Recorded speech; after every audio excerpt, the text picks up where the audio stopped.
Hello and welcome to Hammer Time, a Hammer horror podcast, part of the Evolution of Horror Network. I'm Becky Darke, a film critic and Hammer fangirl, and I'm joined by my co-host, human encyclopedia of film and TV, and Hammer superfan, Kevin Lyons. Hi, Kev, how are you? I'm all right, Becky. How are you? I'm very well, thank you. Good. I would like to take this opportunity to say happy birthday. Oh, thank you. It was your birthday yesterday, is that right? It was, yes. I completed 64 trips around the sun. How about that? Congratulations. So, yeah, boy, does it bloody feel it in my bones some morning, I can tell you. But I can feel every one of those rotations, let me tell you. Well, next time I see you, I'll buy you a medicinal belated birthday pint, and that'll help. I'll hold you to that. You know, I don't drink very much anymore. My joke used to be that 2 pints, I was anybody's, 3 pints, nobody wanted me. I reckon 1 pint, to be honest, would probably kill me these days, but I'll give it a try just for celebration purposes. Well, that's all right. With today's prices, she says, getting all old and cranky. Yes. You know, with today's prices, Kev, that's all I could afford is 1 pint anyway, so you'll be grateful for when it. I'm a lad, it was all fields round here. You could buy a pint for a penny, you know, all that sort of stuff. So. In this podcast, Kevin and I are watching and discussing every horror film in Hammer's back catalogue. And this week, we're shedding our skins and smashing our sitars as we discuss The Reptile from 1966. Evil, as venomous as a snake, turns the quiet of this village into a writhing hell on earth.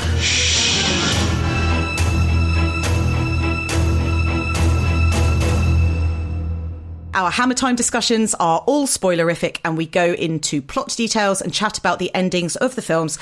So if you'd like to watch The Reptile before you listen to this episode, it's available on VOD and in the box set that we keep wanging on about. Kev, right.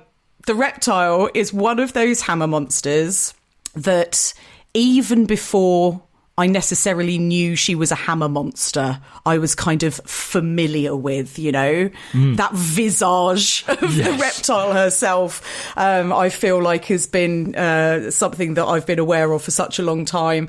What is it, do you think, that makes her so iconic out of all of the Hammer horror films that we've talked about, that somebody like me who wasn't very familiar with Hammer as an entity would be so familiar with her even before sort of realising that she was a thing? Well, I think you kind of touched on it in a way that, I mean, back in the sort of mid to late 1970s when I was starting to collect monster magazines, it seemed like every other issue had got the Reptile on the cover. Whether they liked the film or not, it didn't seem to be particularly relevant. It was just such a striking image. Yeah. There's such a fantastic sort of image of her. So you'd either got a photograph on the cover or a painting, which would, you know, sort of make it even better in a way. Because, I mean, it's a terrific makeup job. I know a lot of people don't like it, but I think it's a superb makeup job. But it does show its lack of budget at times. When people got creative and started doing paintings of it, my God, it was a striking image. Yeah. So, yeah, it just seemed like every other magazine I bought, there was the bloody Reptile again.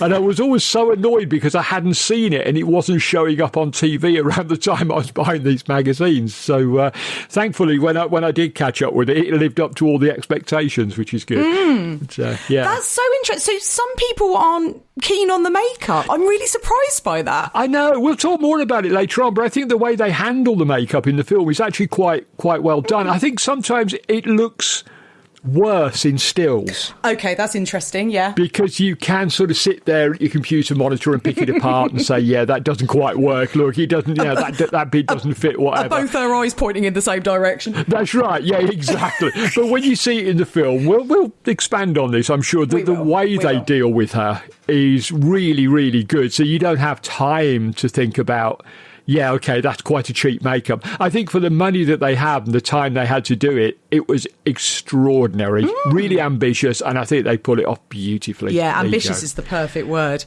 Yeah. Cool. So we'll start off by talking about the plot of the movie. Harry and Valerie Spalding inherit a cottage in the isolated Cornish village of Clagmore Heath and soon discover the community is being terrorised by mysterious deaths marked by strange snake-like wounds.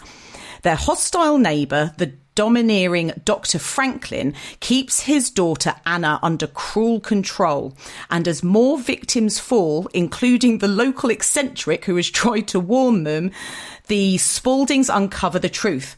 Anna has been cursed to transform into a venomous reptilian creature. I mean, come on, is that not the best synopsis ever? So good! That is good. I mean, when this film came out in 1966, it was in support of Rasputin, the Mad Monk, which we covered last week. I can't imagine many people looking at Rasputin, the Mad Monk on the posters and thinking, oh, we'll go and see that. But looking at the Reptile and thinking, oh, right, we'll go for that one. Because she looked great, the synopsis sounded great, and everything about it just was so enticing, I think. Yeah, definitely. I mean, it's got a lot of, as you sort of go through that synopsis, it's got a lot of similar Hammer beats. Like, as I'm sort of reading it, I'm thinking, oh, this sounds like The Gorgon. Oh, it sounds like Plague of the Zombies. The Cornish village, the mysterious deaths, the community kind of... That's right. Staying closed and the outsiders coming in and stuff. It is very similar to The Plague of the Zombies, I have to say.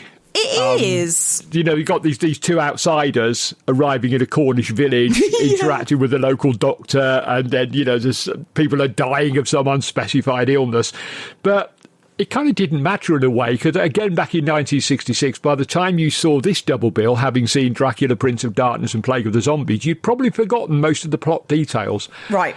It's not like today where we can just go on VOD or sort of, get the disc down up at our shelves and watch it at our leisure. You saw these films, sometimes weeks and months apart and lots of other films in between.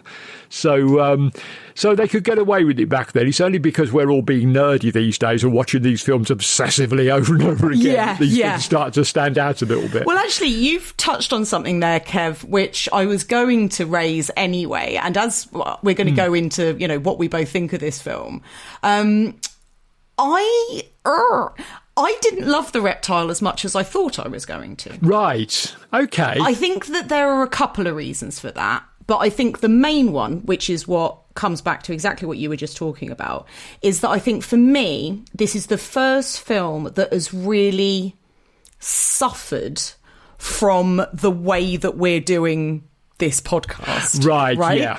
So because we're watching them weekly, because we're doing them back to back, up until now, I've gotten away with it, is the way that I would describe it. I haven't sort of found that any of the films have really suffered from that familiarity, et cetera, et cetera. And this one, I think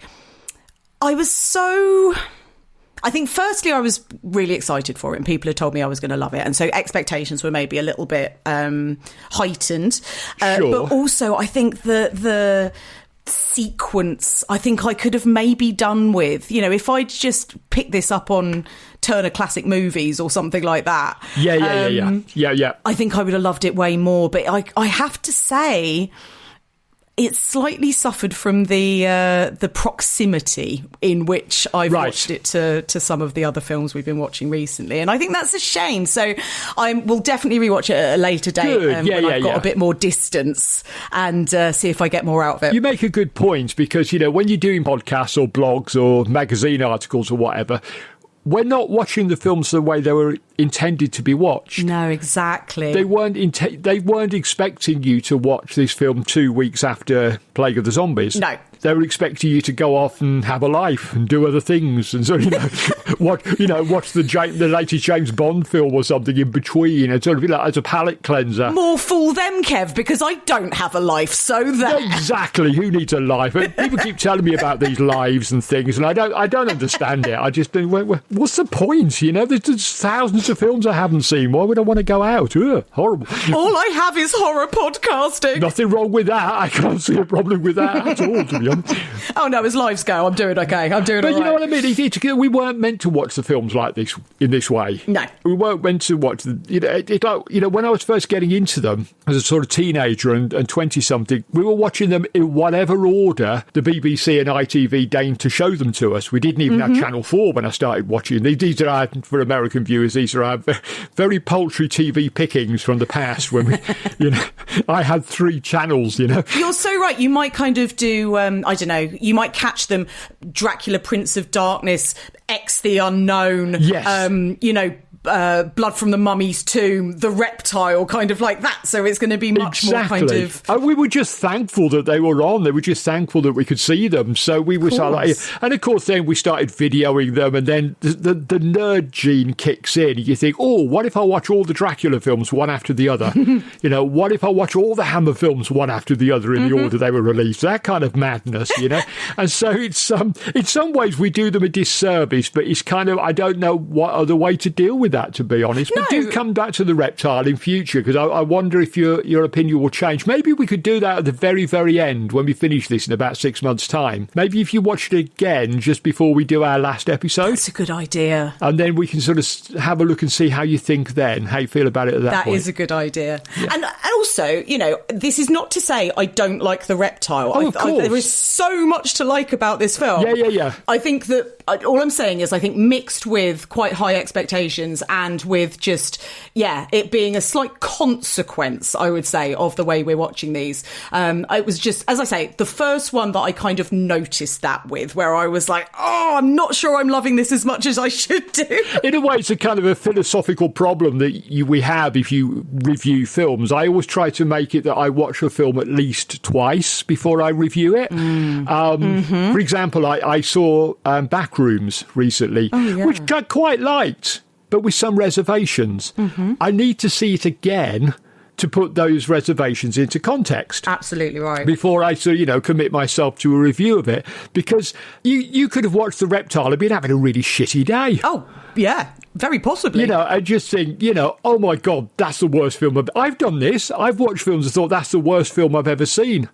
The Exorcist, for example, when I saw it at the cinema when it was, back in the late 70s, I thought, what the hell's the fuss all about? Crump, crump, crump. Don't they realise I'm having a bad day? Blah, blah, blah.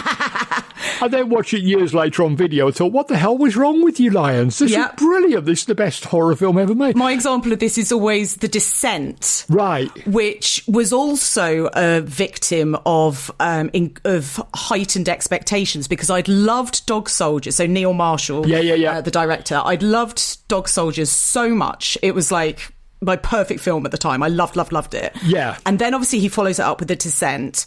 And so I went in with these heightened expectations, came out, I was like, what was that? And was always like the one person in the room who didn't like The Descent.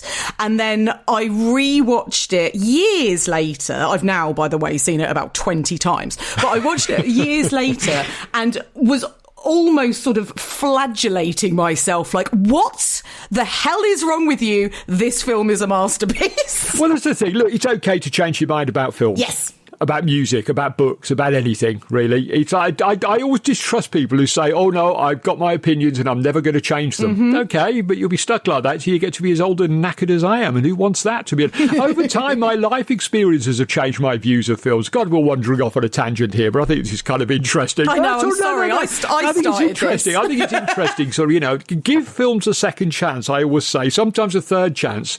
Sometimes, sometimes I look at my letterbox score and think, was that really a half-star film? I'll watch that again. And then I watch it again. I kind of wish I wish there was a way we could put 0 stars for a film like that, But sometimes you can watch a film and just on a bad day, it's just not working for you, or you've seen it in proximity to something very similar but better, and it can completely throw you. So I totally get it. Okay. Well, thank you for your generosity and understanding. Oh, no, there won't be much of that as I go along. Boy, am I going to pick your opinions apart now as we go through these podcasts. Trust me. I was literally about to say there is a huge amount of positive stuff to say about this film, so let's dive in. Okay, let's start with a little bit of context. And Kev, can you tell me, please, where the story of the Reptile came from for Hammer? Yes, it was written by Anthony Hines, who was, one of the regular writers. The John Elder was his writing pseudonym. Oh, that's right. Anthony Hines, one of the producers at Hammer, and he used to sign his scripts, John Elder. And he came up with this idea as early as 1963, in fact. First announced as The Reptiles, which does suggest to me that maybe they were envisioning it as a rather larger project. Yeah. With more than one reptile on the loose. But they were in bed with Universal at the time, Hammer, and Universal weren't keen on it. Oh. And said no. And it sort of got put to one side. They tried announcing it again as The Curse of the Reptiles. Again, still plural, until eventually, 20th Century Fox come along. They start to do these 4 films back-to-back as ready-made double bills, and The Reptile is resurrected, I'm very pleased to say. I'm wondering if Universal's reluctance might have been down to the fact that I think I'm right in saying that this is Hammer's first completely original monster. One that's not based on a previous film or a book or an existing mythology. This is something they've cooked up completely from scratch. I'm trying to think of a previous horror film that wasn't based on a TV show or an adaptation of a book or, so certain historical events like, The Mummy. Will give it the benefit of the doubt about the historical business.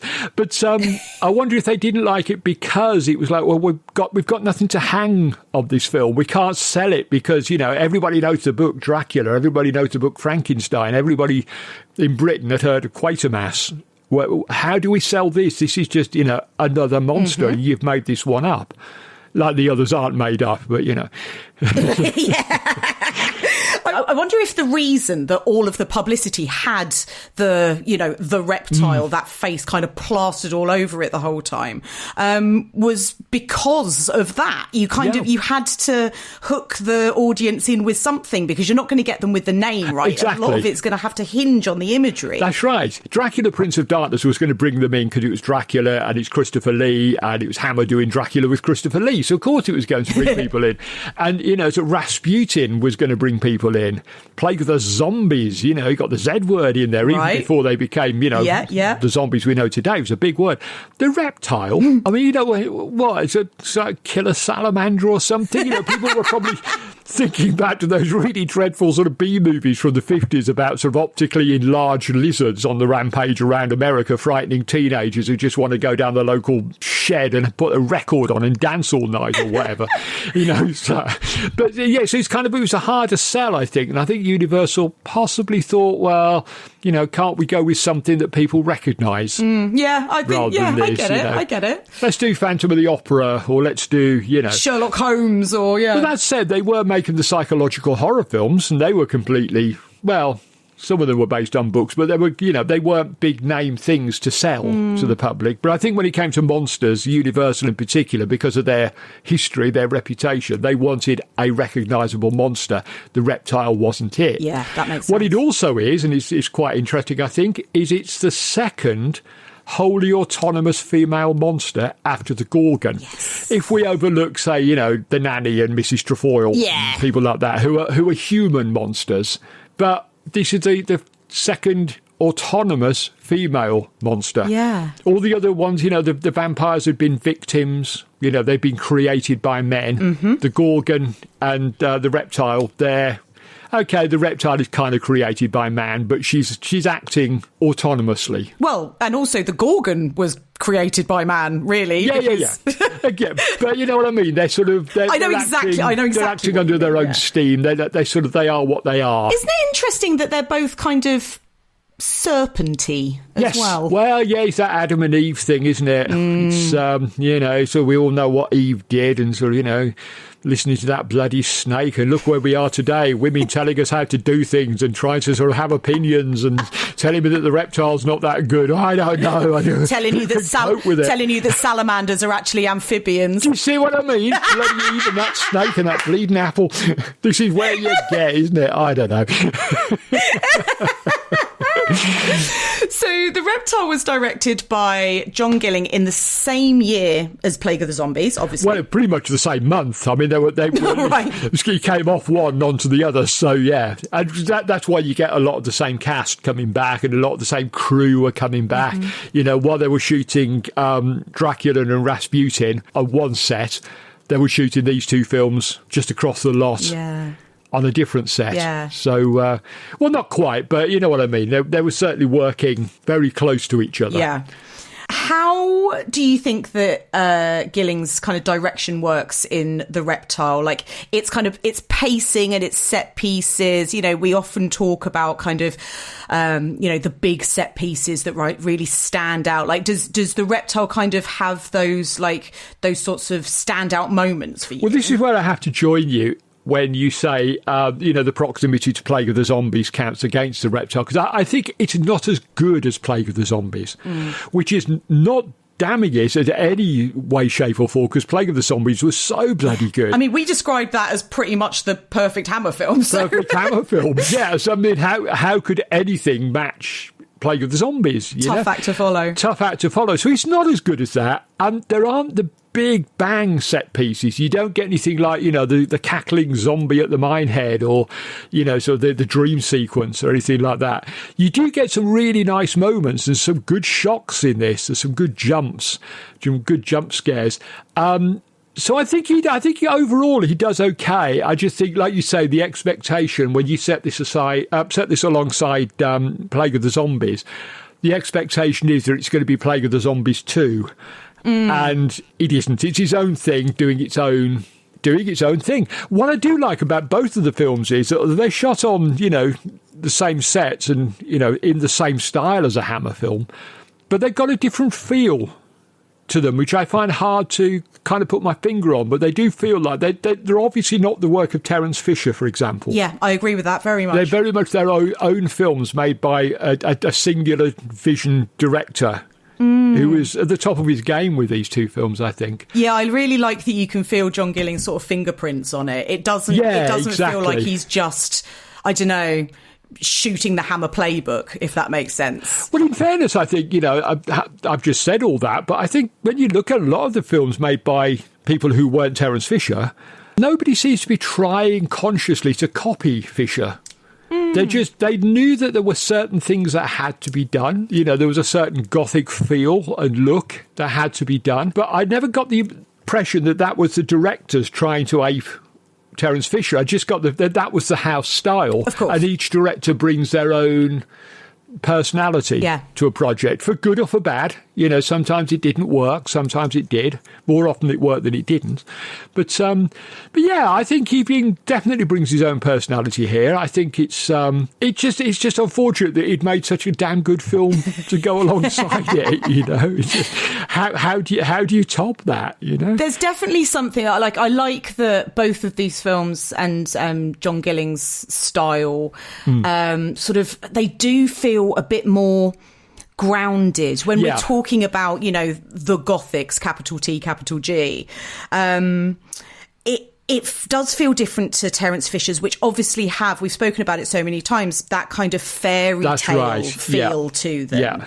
And even in Plague of the Zombies, we had the kind of the big house, right? But that very much felt like an aristocrat's house. Sure.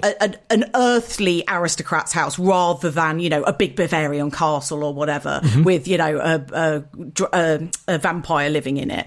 And there's something, even though we've spoken again so many times about Hammer being such an intrinsically British firm and making these films that so often feel intrinsically British, I like that these feel more grounded, and you can tell that it's not the Carpathians or whatever. Like I really like that. I like the fact that they feel more sort of working class in some respects.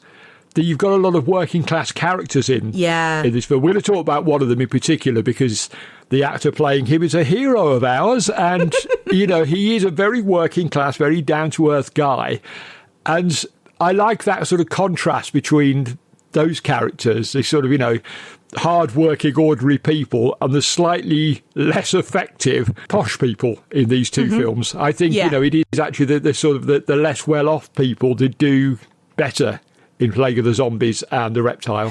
One of the things that I do really like about the screenplay is it almost feels like an early example of a horror film. And in some ways, this sort of not contradicts what I've been saying about this sort of repetition of themes and visuals and that kind of thing that maybe meant that I didn't fall in love with it as much as I would have done if I just sort of caught it, on a Tuesday evening on telly. Sure. It's almost like it's purposefully referencing and kind of playing on audience sort of expectations and assumptions. When horror films will, I don't know, like an example would be the trope of somebody is in the bathroom and opens the bathroom cabinet with the mirror on it. Oh, yeah. And for so long, they would close the mirror again and there'd be someone behind them, right? And that became this real trope. Yeah. And then you start getting horror films that take that trope, they take the audience expectation that there's going to be somebody behind you when you close the mirror. Yeah. And they close the mirror and there's no one there. Yes, exactly. And then the scare comes from somewhere else, right? Yeah. And it, scares the bejesus out of you. There was something about The Reptile that felt like it was kind of doing those things. There's a bit where Anna goes into her father's room and she kind of jumps, and it is a bit of a jump scare. Like, her reaction worked on me as a bit of a jump scare. But then there isn't actually anything there. It's just him sleeping and he's just sort of made her jump. That's because right. He was in the room and she wasn't expecting him there or something. And there's also something with the landlord, Tom, who you referenced just now. And he kind of drugs the cocoa that he's giving to the Spauldings. And you think, hold on a sec, is Tom actually a baddie? Yeah. And then it turns out that no, he's kind of doing that for a different reason. That's right. Yeah. And I was actually really enjoying those sections where it was quite purposefully sort of upending my expectations, and I've got to admire it for that, because if it hadn't had those things, I think I would have been like a bit more down on the film, but at least it kept me guessing. You're right, you're absolutely spot on. I think it's quite a playful film in a strange sort of way. Hines' script, and certainly the way that Gilling is directing it, it does constantly try to wrong foot you right throughout the film. Things happen and you think, oh no, hang on a minute, no, oh look, here it comes, it's coming from a different direction. As you said, one of my favourites is a lovely bit towards the end where Franklin goes down into the basements, the cellars where Anna in her reptilian form sleeps, because it's warm down there, because she's a reptile, cold-blooded, she needs heat and warmth. And you hear a scream. That Valerie is on her way down the steps. You hear a scream and you think, what? Oh no! What? Who's got her? What? It turns out to be a cat, yowling in a cage, and he's so clever because you're thinking, there is another reptile after all, or sort of, maybe the Malay, who's a character we'll get to later on, that maybe he's caught her, and it's not. It's just a cat. But it's just a clever little bit of misdirection. It's just keeping you on your toes, waiting for when the big shocks do come. Which is, I think, a really nice bit of direction and a good bit of writing as well. Yeah, I completely agree. It felt kind of, I don't know, a bit ahead of its time in some ways, the way it was doing. In some ways, you see that sort of stuff so much now. I wasn't necessarily expecting to see it in 1966's The Reptile. Well, there's Hammer for you see. Always one step ahead of everybody else, inventing the modern horror film, I have to say. But there.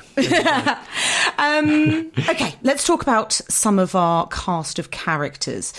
Yes. Okay, so we've got the Spauldings, who we've already mentioned. Now, these are a newly married couple. We enter the film with a man who's kind of running through the classic, Hammer, Cornwall countryside, being pursued by something. He's obviously terrified. He goes into this house. Something comes out of the shadows and he meets this horrific end. Yeah. Another thing I will say that really... that I really loved about this film is the horror doesn't hang about. I mean, you get it literally pre-credits because that... Pre-titles, yeah. That makeup that is being done when people succumb to the reptile's bite and they get this, in quotes, Black Death is horrendous. It's nasty. It's the foaming at the mouth bit as well, isn't it? It's like, oh, it's really horrible. It's really nasty stuff. I mean, it genuinely... does look like somebody has just had a bite from an enormous venomous creature. That's right, it does, yeah. Skin mottles, it goes black, their eyes bulge, they've got sort of red patches all over them. As you say, Kev, they've got this foam kind of coming out of their mouths. And so we get that, as I say, pre-title card. And we find out that his brother... Harry, played by Ray Barrett, and Harry's new wife, Valerie, played by Jennifer Daniel, have basically inherited this house. And this is what brings them down to Cornwall and the village. Now, they don't know, obviously, that upon arriving at their beautiful new house that they're very excited about, that obviously the Cornish village is not all it may have appeared to be. I think that's the thing. If you're watching a British horror film from the 1960s and someone suggests, let's go to Cornwall, run in the opposite direction really quickly. Because Cornwall was never going to end well for anybody in a British horror film in the 1960s. Gorgeous place, really beautiful place, but not in horror films, all right? If you're in a horror film, it reminds me of Sir James in Plague of the Zombies when Sylvia's trying to convince him to go down and he's like, I don't want to go to Cornwall. I'm like, you should have listened to him. Should have listened to him, exactly. The good people of Cornwall, you've got a beautiful county, but it is, in horror films, oh no. Oh, and also, the people, I mean, I absolutely adore Cornwall. But the Cornish people are they're very protective of it. Oh, yes. And very sort of, they feel a really strong identity with coming from Cornwall, which I completely understand. And I reckon a lot of the reason that people think that Cornwall is terrifying with all this folk horror stuff going on is all down to the Cornish people trying to keep us lot out. Well, yeah, I think it's the equivalent of, I mean, it literally is the equivalent of the Deep South in America. Yeah. When it's like almost a separate country. And it's not. I mean, it's just a gorgeous county. When you get there, there aren't sort of armed gangs wandering around looking for you Brits who've come in and intruded on us. Sort of, you'll get a few jibes about London, but that's okay. You get that everywhere you go. But no, I've been there a couple of times, and the people have been absolutely charming. I hope that's got me out of me saying don't go there because it's full of horrible monsters and stuff. So, do forgive me. Right, so back to the Spaldings. These two are, the classic Hammer kind of like couple at the centre of the action. Mm-hmm. This time they're newlyweds. This time they're fairly ordinary, right? One of them isn't a doctor. One of them hasn't been knighted. That's right. One of them isn't, sort of et cetera, et cetera. They're just fairly normal. That's right. Yeah, just ordinary everyday people, really. Yeah. Ray Barrett and Jennifer Daniel, I think, are really lovely, actually. I think especially Jennifer Daniel as Valerie is another one of these. Yeah. She reminded me of Sylvia a little bit from Plague of the Zombies. She's got that kind of get up and go about her.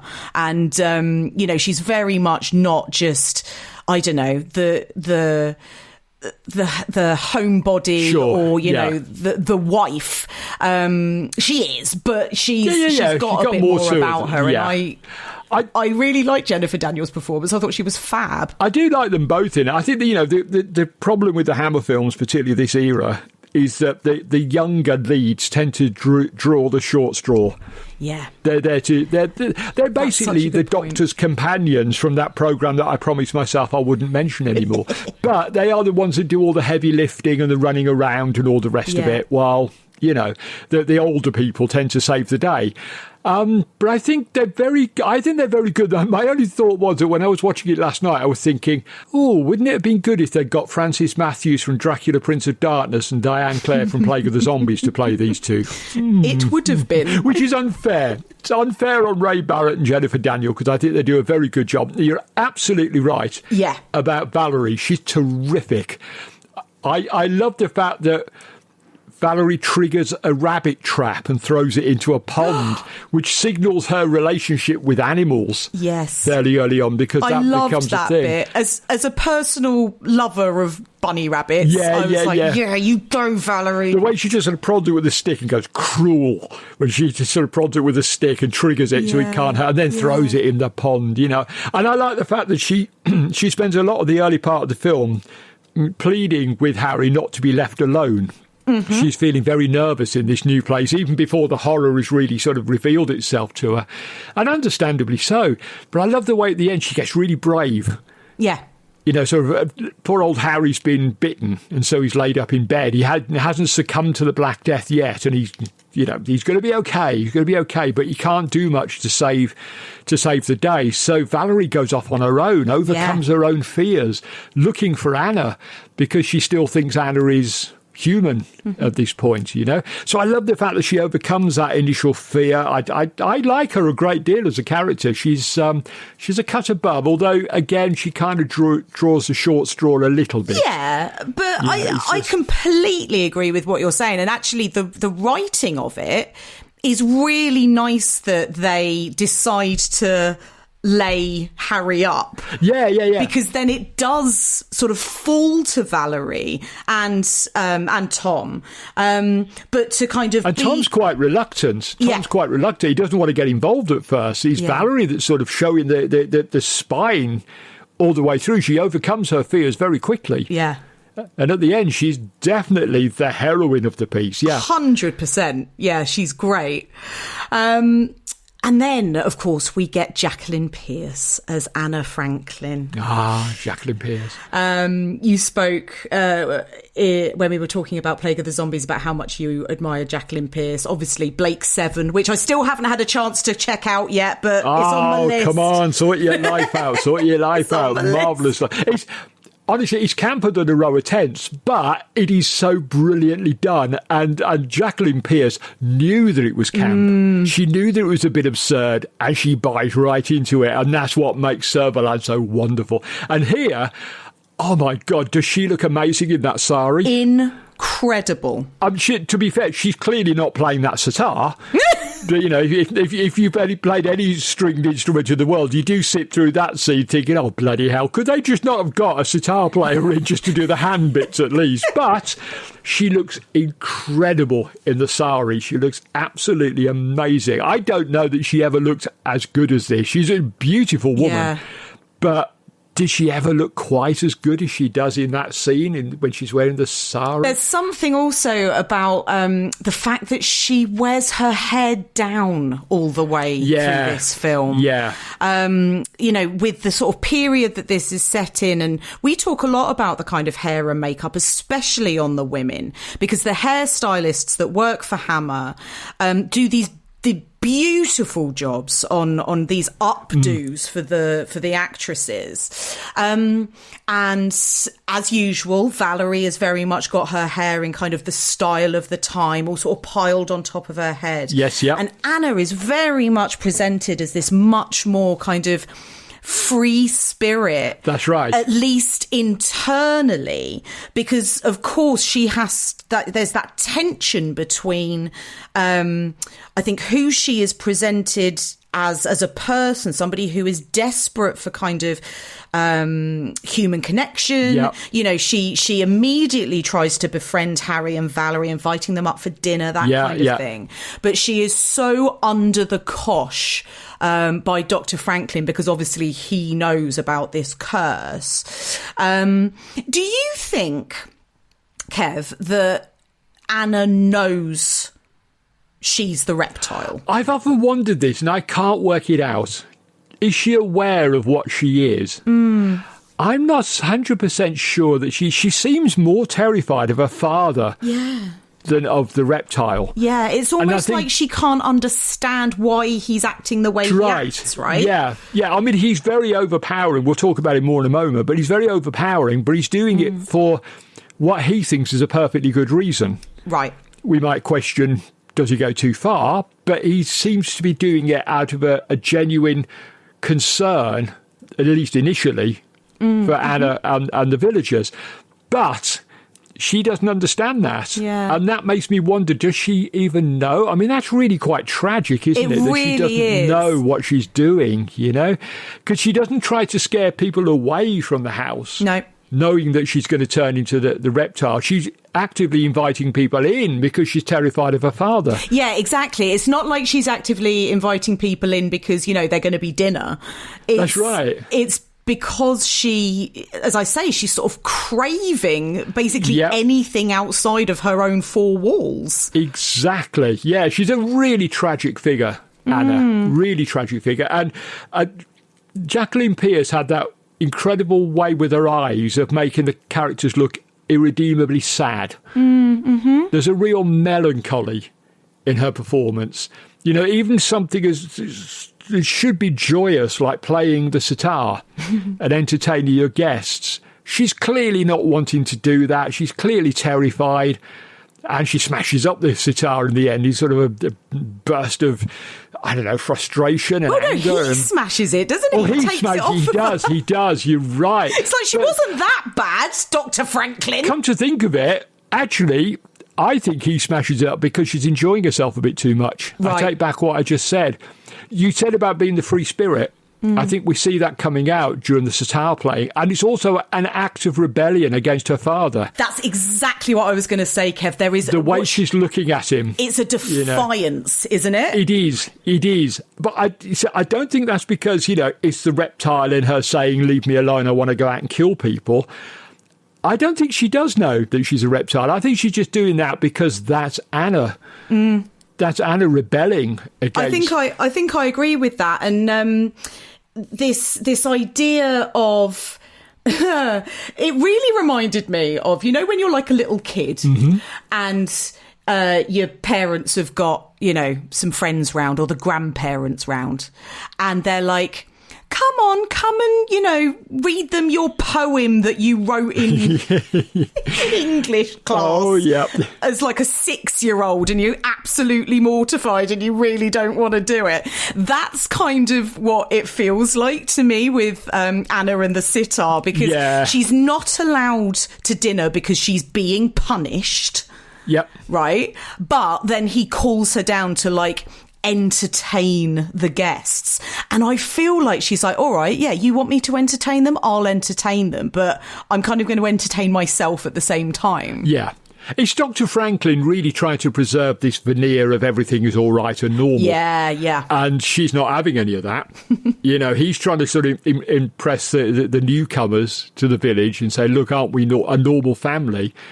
And she's not strong enough to actually say, no, sod off, Dad, I'm not doing it, because that wasn't what women did at that period in time. I mean, what would she have done? What would she have done? She'd have been, you know, probably beaten and thrown out of the house or whatever, you know, but imprisoned maybe even, you know, by him even more so. Yeah. So there was no way out for her, but this was her little moment, wasn't it? Just the way she's looking at him when she starts to play the repetitive notes at the end of the thing. And it's like, and there's a little bit there that makes me think maybe she does know because she's trying to hypnotise him. Does she know? I don't think she does. That's my reading of it. I don't think she knows she's the reptile. And that makes her predicament all the more tragic, I think. Yeah, I completely agree. She dies not knowing why she has to die. Oh, God. She's so sad, isn't it? It's so awful. So Dr. Franklin is played by Noel Willman. Yeah. And I think he does a really good job of treading that line between, as we've already discussed, him basically having to be very hard on his daughter for fear of, you know, her going out and killing more villagers. Yeah. But also communicating that he is doing it for kind of altruistic purposes, and also being really kind of, I don't know, there's an anger about him that's just sort of bubbling beneath the surface, that this thing has happened to his daughter, because essentially the curse that turns her into the reptile was put upon her in what is the country, Kev? Malaya. In Malaya. Yeah. Because he was out there kind of doing investigations into the sorts of ritual practices and religious practices out there around these sort of serpent worshipping cults. And to basically get revenge on him. And I think it's hinted to kind of scare him off and get him to leave them alone. They put this curse on his daughter. Yeah. I think we'll discuss this a little bit later on, but he carries a lot of guilt about that. Yeah.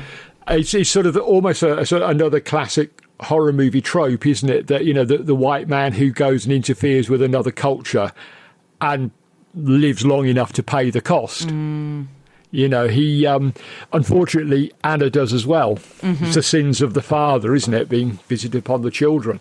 So there's a lot going on in this script. Actually, there's a lot of levels and nuances happening in it. Definitely. But Noel Wilber's excellent, isn't he? He's great. Really good in this. He's got that. He's not a villain in the traditional sense. No. I don't feel at the end good. He's got his comeuppance. He's horribly misguided. Yeah. Horribly misguided. But I think all he's trying to do is make sure that Anna doesn't get gunned down by a local when she's out on the rampage. Yeah. He loves her, but it's that typical sort of Victorian/Edwardian male thing that, can't possibly show that we care about people. That's why all the younger characters in these films, they do tend to be a bit more like 1960s young people. A bit more in touch with their emotions. Very loving, very caring. Exactly. Whereas the old guard are very much the sort of stuffy sort of like, oh, no, we don't show emotions. We're British, don't you know? We don't do that sort of thing. But he's got that sort of iciness, hasn't he, about him, like that. He can't show how he really feels. Well, and he couldn't possibly be honest with her about what's going on, and so ends up turning her life into just absolute misery. I mean, how could you possibly explain that to a mere girl? Exactly. A mere girl she wouldn't have the brain power to comprehend that. It's like he's struggling to understand it. So in his very old-fashioned way, he's thinking, my little girl is not going to understand what's going on. And I think that there's again so much tragedy there because it means that both sides of her existence are miserable, because she's either the cursed monster. Yeah. And fine, she isn't necessarily conscious of that, but it's still a horrible thing for you, to be going through. Or she's the human young woman who is living this miserable existence because she's not allowed to have friends, she's not allowed to go out, she's being punished by her dad the whole time, and misunderstanding possibly the entire time that his kind of reasons behind it. And you can only imagine, I think, that if she was cursed at a certain age, that he was possibly a very warm and loving father before that, and so you wonder if she's also got this confusion about well, why has he suddenly started treating me this way? Why has he changed? Yeah, exactly. They're both tragic figures in different ways. I think, he has to watch his daughter become this monster periodically and kill people. Yeah. And at the same time, shouldering the guilt that he feels for that. And she, of course, is, entirely oblivious to what's going on and can't understand why her daddy's being such a horrible bastard to her. So what a tragic family they really are, aren't they? And that's why I can't get sort of upset or get sort of worked up rather when Franklin dies at the end. Sorry, spoiler alert, but hey, he's going to die. Of course he's going to die, because I kind of think, well, he was misguided rather than evil. He was just a bit of an idiot. Yeah. To be honest, he wasn't malicious. He was just a bit stupid. He meddled where he shouldn't have meddled, and then he couldn't cope with the consequences. Yeah, exactly. Yeah. Do you think that by the end of the film he kind of tips over into like actual madness. There's a line when get your bingo cards out, everything bursts into flames. And he says the fire will keep her warm. Yeah. And it's almost like at that point he sort of finally tipped over the edge, I thought. I think he's been heading that way since before the film begins. Yeah. It's an enormous guilt to have to bear. And I just think he's finding it impossible, because what's the way out? What's the exit strategy here? She's always going to have this curse on her. Mm-hmm. She will die with this curse. What can he do to help her? His own daughter? Nothing. And it's all his fault. His inquisitive nurse's curiosity, probably his arrogance, thinking, oh, yeah, here I am from good old Blighty coming over here and sort of interfering with your religious practices because you're all a bunch of heathens. And, he's got that to sort of carry around with him. So, of course, he's going a bit barking mad. Yeah. And, yeah, I think that particular line, the fire will keep her warm, is both, if you pardon the pun, chilling, because it does sort of imply that he's prepared to let her die, but also quite touching because he wants to keep her warm. Yeah. Because he wants to keep her alive. It's a chilling line for both those reasons, isn't it? It is, yeah. But there's also that element of, like, you can still see the father in him. Yeah, exactly. He still wants to protect his little baby, and he's like, it's actually quite tragic in a lot of ways. And I think, on a wider canvas, I wonder if maybe the guilt theme in this is kind of a subtle, but still there if you want to see it, metaphor for national guilt over British involvements in Asia over the years, because, this is a great example of Britain going out to the colonies and bringing something back, bringing something unpleasant back. In fact, somebody says, don't they? I can't remember who it said about the village, that it was all fine until they brought their vileness back with them. Yeah, that's right. Yeah, so there is that kind of, still that very sort of old-fashioned idea that, the East, in inverted commas, was, again in inverted commas, exotic and dangerous and different and all the rest of it. And now it's cropped up in Cornwall, in this little none more English Cornish village, and there is kind of like, it's the guilt of what we'd done is now being visited upon us in Cornwall. So, maybe some people won't want to see that, some people will want to see that. It's entirely your decision to see whichever you want. I think I was going to ask you anyway about sort of how the film deals with again, quotes, exoticism and the kind of myths and monsters of the, in quotes, Far East, these terms that were very sort of, I don't know. Standard issue. Exactly. They were just standard issue at the time. But let's talk just quickly about the character of the Malay, right? And so I do find it telling that you said earlier that Dr. Franklin isn't really the villain of the piece, and you're right. I would say that the villain of the piece, even beyond being the reptile, is probably the Malay. Oh yeah, who's played by is it Marn Maitland or Marnie? Marnie Maitland. We've met him before, and I don't think we decided how to pronounce his name even then. Okay, but let's pick one. You go with it. You choose whichever one you feel comfortable with. I'm going to go Marn Maitland. Marn Maitland. Yeah. But it's interesting that again, the character doesn't even have like a proper name. He's just identified as his, his sort of origins, his racial origins. Right. And what I wanted to sort of dig into with you, Kev, and something that I'm still not sure that I've made up my mind about, is do we even really ever find out his motivations about why he's there, and kind of... I don't know, he keeps sort of intervening. I think it's very much a sort of between the lines thing. He does mention a few things where you sort of piece it together, that he's basically, my reading of it is, basically, he's there to make sure that the curse continues. Right. that this man is constantly being punished. He's Jenny Calendar from Buffy the Vampire Slayer. I see. I'll take your word for it. I wasn't a big Buffy fan. Sorry. I'll take your word for that. Hang on. Take two. Oh, yes, of course. Yeah, that's exactly... Sorry, Jenny, was it? Yeah, Jenny. Yeah, of course it was her. Yeah, you're absolutely right. I'm shrugging my shoulders. I have no idea. But me and the target demographic for Buffy the Vampire Slayer were two very different things by the time I got around to watching it. So you'd love it, Kev. We'll do that next. There's only 144 episodes. Don't worry. Only if we can do Doctor Who. Oh, there you see that's stopped her in a flow, isn't it? There you go. That's always the ultimate punishment, that, isn't it? Yeah, we do it, but we're going to watch every episode of Doctor Who.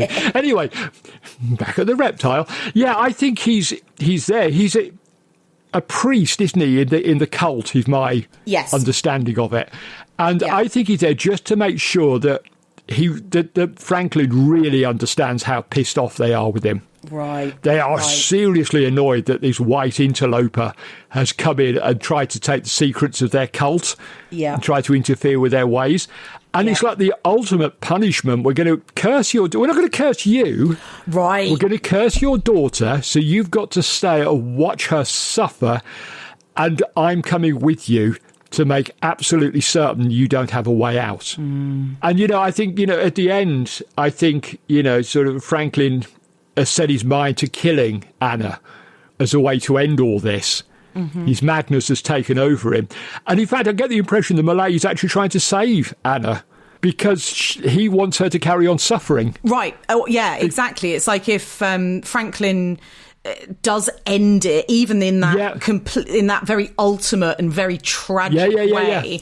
In some ways, he'll stop suffering. Right. That's right. Exactly. He will have to live with the guilt of having killed his daughter, but at least she won't be suffering. He won't have to see her go through that transformation. For him. It will. And so the Malay does not want him to experience that. And he wants him to suffer. There's also something interesting there about Franklin, especially, he's Dr. Franklin, right? And we've seen examples in the past where a daughter will be sort of afflicted with something, whether that be vampirism or another sort of curse or something like that. And it'll either be like a literal biological daughter or somebody that, one of these sort of learned men sees as a daughter. And a lot of the kind of narrative push of the film revolves around trying to find a cure, right? Actually keeping them safe long enough to, for waiting for the right conditions or waiting to gather the right materials or something like that to actually kind of find a solution to the problem. And what we never get in the Reptile is any indication that Dr. Franklin's actually searching for a cure or searching for a way or somebody to kind of come and, break the curse.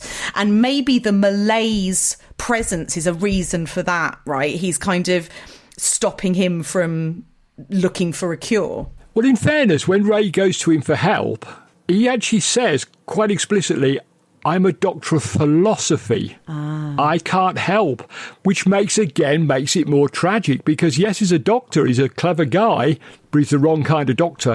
Good point. He can't save Anna. It was always going to end the way that the film ends, with the death of both of them, basically. It had to end that way because there was no way out for either of them, I don't think. So he wants a cure, he wants her to be safe, but he hasn't got the wherewithal to do it. He can philosophise about it, but he can't actually do anything practical about it. And so the Malay has got him by the short and curlies, to put it bluntly, and there's nothing that Franklin can do about this situation that he's brought upon himself, let's not forget. Poor Anna is suffering, and the Malay is there to make sure that suffering continues. Right, yeah.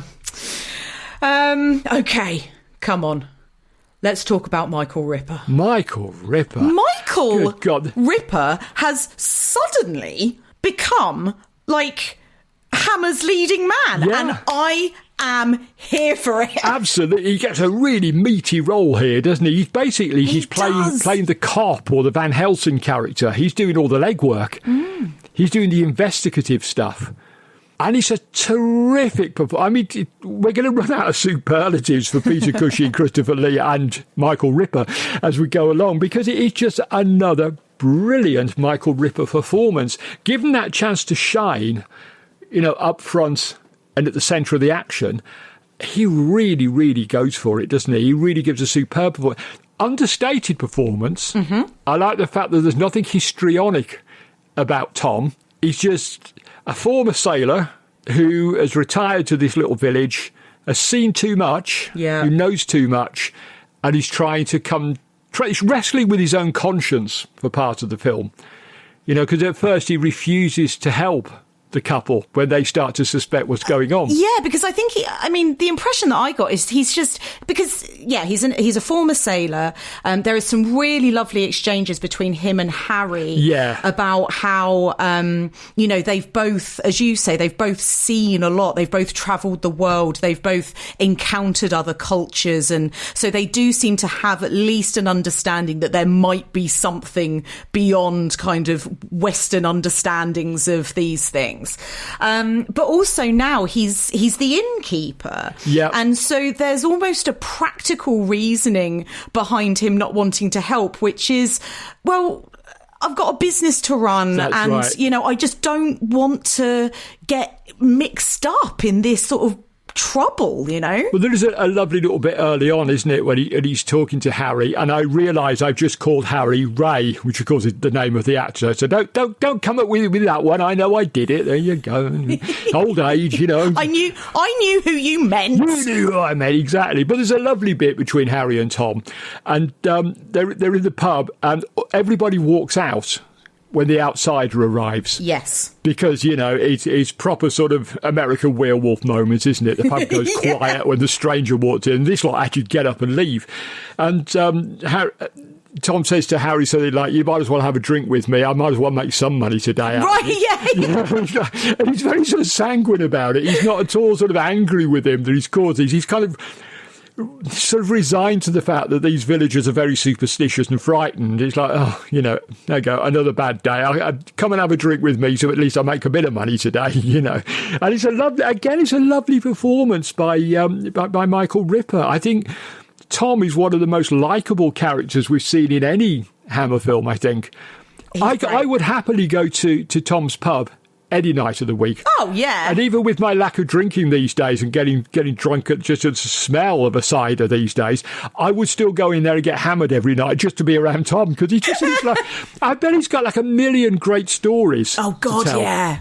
Yeah. I will talk about his rooms towards the end when we're talking about our favourite bits, but his rooms tell the story of Tom in a very subtle way. This is a man who's been around the world and seen a lot, seen stuff he didn't really want to see. But I reckon, you sort of, oil him up a little bit with a few tipples in the evening. He'll open up and tell you some amazing stories. I absolutely love a landlord or a barman who has had a life before. The last pub I worked at, I worked with a guy he was the manager, and he used to be a detective in the Met, and he had some stories. It was amazing. And where better to hear and tell those stories than propping up a bar? Exactly. I mean, that's what they were made for, wasn't it? To hear people's life stories is terrific. Yeah, and there's always that sort of old cliche, isn't it? That sort of somebody's having a bad time, they go into the pub and they start offloading on the landlord. It's a cliche because it's true. As he's cleaning glasses, he pulls the glass cloth off of his shoulder and cleans the glass. Yeah. But had a bad day, have you? That's right. Yeah, they're the world's greatest therapists. A good barman in a good pub, the best therapy you can ever have. Don't overdo the booze, but yeah, he's a good therapist. Yeah, absolutely. They'll listen. And they've heard your story 1,000 times before. You get that impression with Tom that he's lived a life. He's heard it all before. He's seen it all before, except for the reptile. Right. And that's the bit that's thrown him. Yeah. That's the bit that's actually scared him. Which actually, yeah, exactly. And that gives it a bit more weight, doesn't it? There's something about Tom not just being, you know, a provincial landlord, he has, as we say, lived this life, seen some shit, right?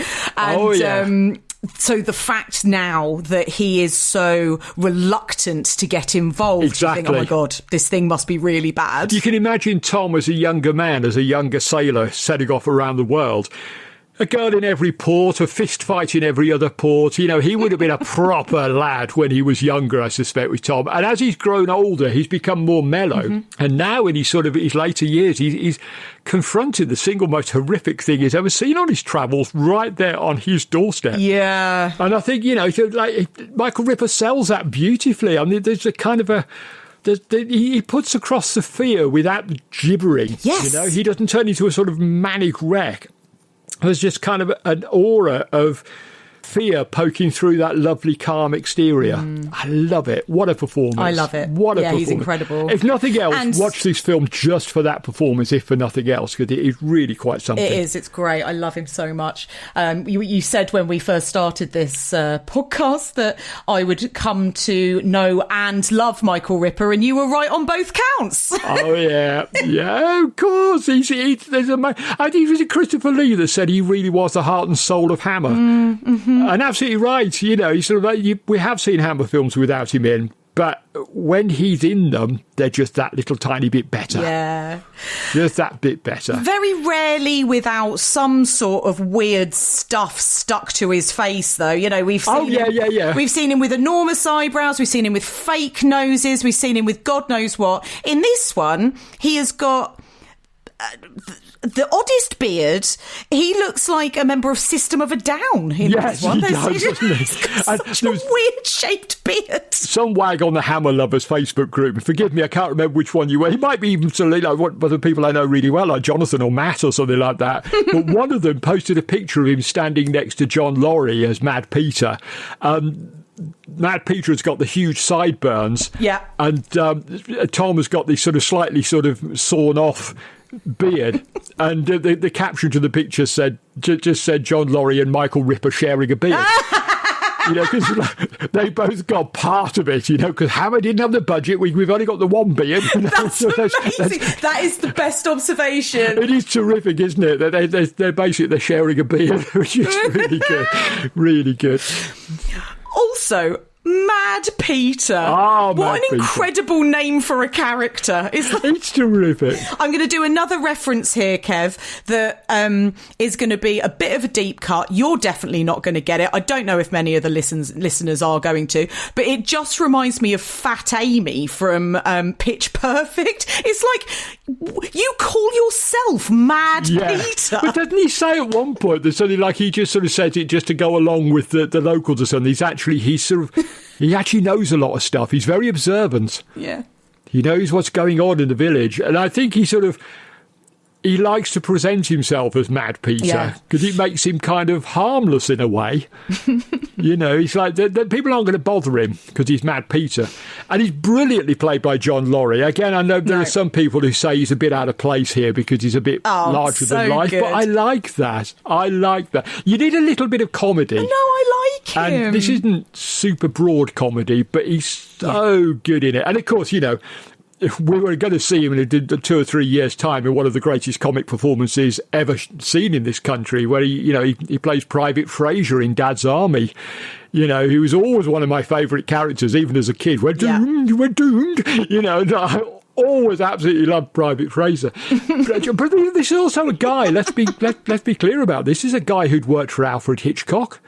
He'd worked for Michael Powell, Laurence Olivier. He'd worked with him on some of his films and stage productions. So there's a lot more to him than Private Fraser, but that's how we remember him. And but I do love the fact that he's in this film as the kind of comic relief, but without it being the ha ha ha, here comes the village idiot.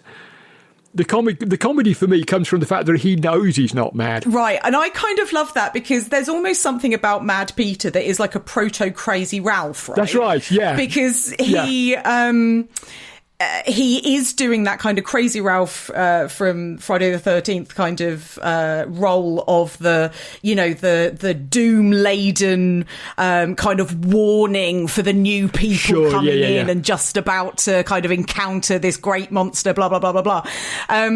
But you're right, there actually is more to him, and I kind of like that. Do you know what? I've just persuaded myself. The previous programme I've been watching, I finished for my afternoon viewing, my afternoon snooze on the sofa, just to sort of have something very familiar. I'm going to go and watch Dad's Army again because he's bloody brilliant. John Laurie, what a man. So here's a question, because isn't Private Fraser Scottish? He is. So is John Laurie Scottish and he's doing an English accent in this, or is he English and he was doing a Scottish accent for the entirety of Dad's Army? No, John Laurie was Scottish and he's doing an English accent by way of Aberdeen, I think.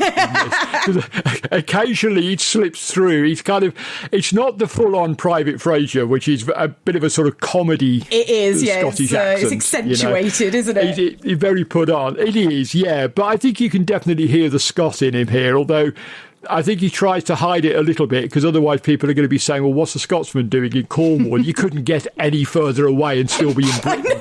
literally the other end of the country. Exactly. I mean, John O'Groats to Land End, it's like John O'Groats is in Scotland, Land's End is down there in Cornwall. So, yeah, I think he sort of tries to soften it a bit, but bless him, it comes through occasionally, and I'm all for that. I think that's great. I just John Laurie can do no wrong in my eyes. Everything he's in, he's just terrific. Yeah, and I love Mad Peter. And boy, does he get a nasty death. Oh. I'm going to save that for one of my favourite moments, which is, kind of ironic because I'm talking about one of my favourite actors and dying a horrible death. But I'm going to save that because what a terrific scene that is. Yeah, it is. It's amazing. Brutal. Right. I'm going to quickly take us off on a tangent, because this is the last film we're doing from 1966. Ah, yes. Which means it's time that we talk a little bit about what was going on in the world, mainly the UK, at the time that the film was released. So here is Hammer in History. Hammer in History. You crack on, I'm going to go and put the kettle on. I'm going to need your input on some of these, Kev. Oh, go on then. I'll sit and listen to you if I bloody have to.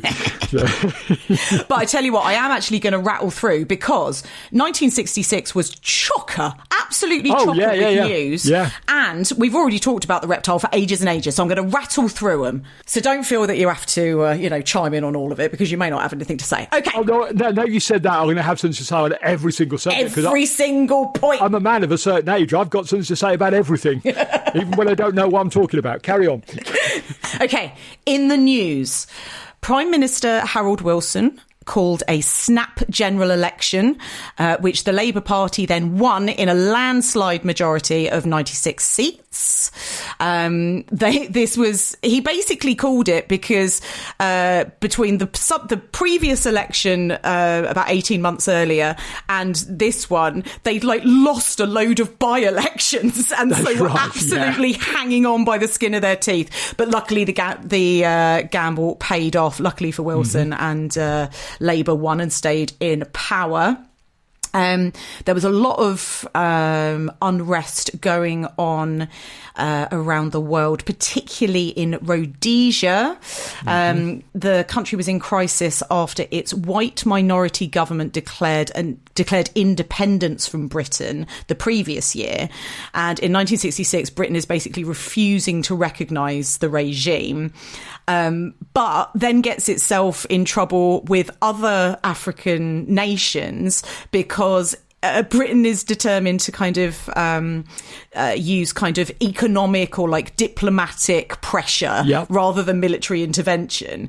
And so the African nations, African sort of nationalist movements decide that all of the negotiations are pointless, and this year sees the first major clash in the upcoming Rhodesian Bush War, which was a very bloody conflict. And elsewhere in Africa, Lesotho, Botswana and Guyana all achieve independence from the UK, as does Barbados in the West Indies.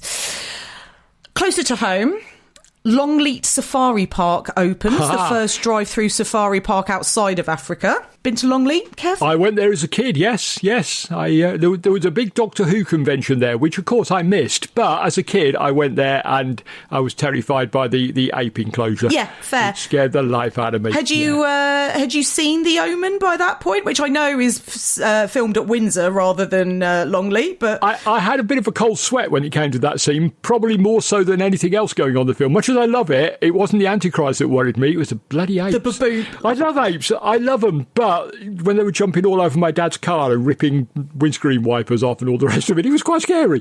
Baboons are genuinely terrifying animals. They are. Yeah, they are. Probably the biggest news in the UK in 1966. I know where you're going. England. Yeah. England beats West Germany 4-2 to win the 1966 Football World Cup at Wembley. And haven't bloody football fans ever shut up about it ever since? No, they haven't. No, they haven't. I'm not a football fan. I'm really not. But it's incredible that what's this? 60 years later? 60 years ago, yeah. We're still going on about the one World Cup that we won. That we won when most of these people weren't even bloody born when this happened. But anyway, don't get me started. Sorry. I'm going to shut up and let you carry on, because otherwise...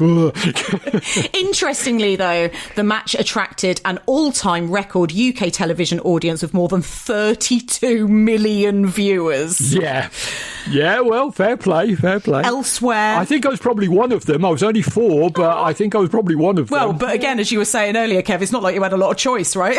No, it was what your mum and dad wanted to watch on the 2 channels that we had, basically, at that point. Elsewhere on the box, BBC TV sitcom Till Death Do Us Part began its first series run. Right. Not a particular fave, but definitely one of the shows that kind of goes down as British sitcom history. Yeah. William Hartnell, here you go. Here he is. Who's this then? Who are we talking? Who are we talking about? Who? William Hartnell makes his last regular appearance as the First Doctor in the concluding moments of episode 4 of the Doctor Who serial The 10th Planet, regenerating into the Second Doctor, played by Patrick Troughton at its conclusion. Oh my God.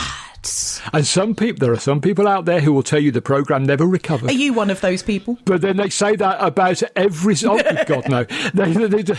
People say that about every bloody episode of Doctor Who. Oh, that wasn't as good as last week's. That wasn't as good as the one I half remember from 50 years ago. Anyway, don't get me started on that either. I shouldn't have brought it up. Oh, my cage has been well and truly rattled today. God, it has. Elsewhere, British television drama Cathy Come Home. Oh, yes. Filmed in a docudrama style, was broadcast on BBC One. It was viewed by a quarter of the British population and considered influential on public attitudes to homelessness and the related social issues it deals with.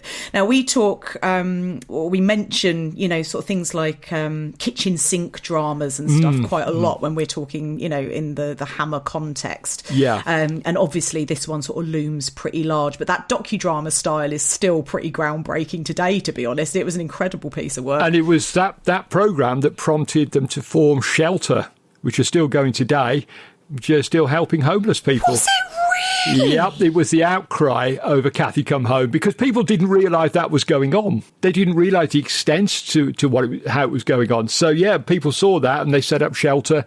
Still going today. When I was briefly homeless in 1998, they were fantastic and helped me. They got me sorted out. So wow. I owe Cathy Come Home quite a lot. That's amazing. I did not know that about Shelter. Yeah. Ken Loach directed, obviously. Of course. Has gone on to do a lot of incredible sort of social commentary work over the years. Yeah. Still does. Terrific. And finally, sort of in the on the box section, this was amazing. This number, more than 4,000 people attend a memorial service at Westminster Abbey for the broadcaster Richard Dimbleby. Yeah. who died in 1996, aged just 52. I had no idea he was only 52. And 4,000 people for a kind of a TV broadcaster is remarkable. Yeah. Well, he was much loved. Yeah. He was much loved. You know, this was still very much the sort of the teenage years of British television. You know, we'd come out of the infancy of it, but people had grown up with Dimbleby on the TV. He'd been in the corner of their rooms for, in some cases, most of their lives. Yeah. You know, so he was a big presence in British culture, and rather forgotten these days, I think. But he shouldn't be. Father of David Dimbleby, of course. That's right. Yeah. Beatles watch. My God. Right. They were busy. They were busy in 1966. Oh, 66 was a year and a half, wasn't it? Yeah. Starting off with an interview published in the Evening Standard when John Lennon commented, "We're more popular than Jesus now." Yeah. Very controversially. Yeah, way to go, John. Excellent. The group then played their last conventional live concert in Britain, aka not on, the roof rooftops. Yeah, exactly. At the Empire Pool in Wembley, on the bill alongside the Rolling Stones and the Who. They also perform on Top of the Pops for the first and only time. They mimed to Paperback Writer and its B-side Rain. Yes. And apparently a surviving 92-second clip was discovered in 2019, which I've never seen and I need to look up. Yes. Well, anything Beatles is worth grabbing, particularly from this period. It's amazing. Do you know what amazes me about those guys? I think I've said this before, that when they split up, they were still in their late 20s. Yeah. About 28, I think, the oldest one, McCartney, I think. And that's when the Beatles split up, having done all the things that the Beatles did, and they still weren't 30. I had no idea what I wanted to do with my life when I was 28. I'm still not sure now, but these guys changed everything. And I've said it before, and I will not stop marvelling at it. And the fact they did it in such a short period of time. I know. I mean, still to come in 66. They then top the British charts for the 10th time with Paperback Writer, in my top 3 Beatles songs of all time. Oh, yes, one of my favourites. Love it. And release what I would maybe say is their best album, Revolver. Yeah. And they begin recording sessions for Sgt. Pepper's Lonely Hearts Club Band. I know. At Abbey Road. All these things now where people take 5 or 6 years to record an album, and the Beatles were turning out some of the greatest music in the whole of rock history, and they were doing it twice a year. It's just, they stagger me. Just incredible. They stagger me. We'll do a podcast one day about our love of the Beatles. How about I'd love that. Well, I know that producer Mike would love that as well, because he's an enormous fan. Excellent. So we'll finish off, as we always do, at the pictures. So, again, some amazing films out this year. Quite light on the horror movies, I actually noticed. But generally in the cinemas, we've got A Man for All Seasons, which won 6 Academy Awards, including Best Picture. Who's Afraid of Virginia Woolf, which won Elizabeth Taylor the Best Actress Oscar. We get Alfie, which is very much a 1966 movie. It screams 1966, doesn't it? I still love it, but boy, is it dated now. Yeah. It was dated, to be fair, it was dated before 1967 was actually sort of came in. It was already such a snapshot, isn't it? It is, of a particular moment, yeah. We get Stagecoach, Alfred Hitchcock's Torn Curtain. We get Batman, the feature film based on the Adam West show. We get Ingmar Bergman's Persona. I think, honestly, this is the only podcast in the world that can go from Batman to Persona. Ingmar Bergman in one breath, basically. You didn't even stop for pause. You just straight went into it. That's brilliant. Come on. The value you lot are getting out of this bloody podcast. Come on. That's a double bill, isn't it? It is. I'd go. The Good, the Bad and the Ugly. And now we're talking. In my humble opinion, the greatest Carry On film of all time, Carry On Screaming. Oh, yes. Wonderful. Make sure you tune into sister podcast, Carry On Up the podcast, for their Carry On Screaming episode. And also watch our roundtable discussion with me and Kev and Mike and Susan talking about all things Carry On Screaming and Hammer and horror comedies. Indeed, yes. Little plug. And then horror movies wise, like I say, like not huge actually in terms of, you know, like the big kind of milestone movies, but we got Seconds. Oh, that's terrific. Which was covered in the most recent series of the Evolution of Horror podcast. We got Island of Terror from Terence Fisher. Love that film. Meant to be very good. Haven't seen it, but again, it's on the list. Do yourself a favour, it's a good one. Queen of Blood, which has got an enormous cast in it. Yeah. You're laughing like maybe that one shouldn't go onto my list. Not for me to say, but yeah. Fine. And these ones are, I love that all of these came out in the same year, and these are my sort of personal, like, deep cut references, because there's a trilogy of kind of kaiju films that come out of Japan. Yes. Daimajin, Return of Daimajin, and Daimajin Strikes Again, which is about this, like, big wooden guy. It's a huge statue, isn't it? That's sort of sentient to walk about. Yeah. And I've got this beautiful Arrow box set of all three, and had probably the greatest weekend of my life watching them all back to back. It was so fun. I ordered Japanese food and I sat there, and I know that I'm pronouncing it wrong. It's probably Daimajin, as far as I know. Daimajin, yeah. Could be wrong. But I swear to God, these films are so good. They're probably on Arrow Player. If not, pick up the box set. They're so good. If you're into like Japanese kaiju movies, we talked about Gamera a couple of weeks ago, which is also a firm fave. Like anybody who likes Godzilla and kaiju and all of that kind of thing, I still can't say it, Daimajin. Films are so good if you want to see a big wooden guy trampling around the Japanese countryside. I will second, third and fourth that recommendation. They're terrific films. And another suggestion for a podcast, tune in to listen to me and Becky mangle the Japanese language as we profess our love for giant monsters. Dreadful. Yeah, how good would that be? Dreadful. Oh dear. Anyway, back to things we can pronounce. Oh, hang on. Before we go and leave 1966, I want to point out that while all those were being released over at Shepperton Studios, Stanley Kubrick was making the greatest film ever made. There you go. That was in production at that time. It took a hell of a long time to finish it because, you know, it was Stanley Kubrick on a massive scale. But, yeah, production had started late 1965 on 2001 A Space Odyssey and was proceeding right through 1966. So there you go. Good. So back to the Reptile. Let's talk about Roy Ashton's makeup. We've touched on it a couple of times in terms of the Reptile's makeup, and also, you know, the horror makeup of the victims and that sort of Black Death and the blackness of their skin and the sort of poison just so obviously showing itself and the stuff coming out of their mouths. It's horrendous.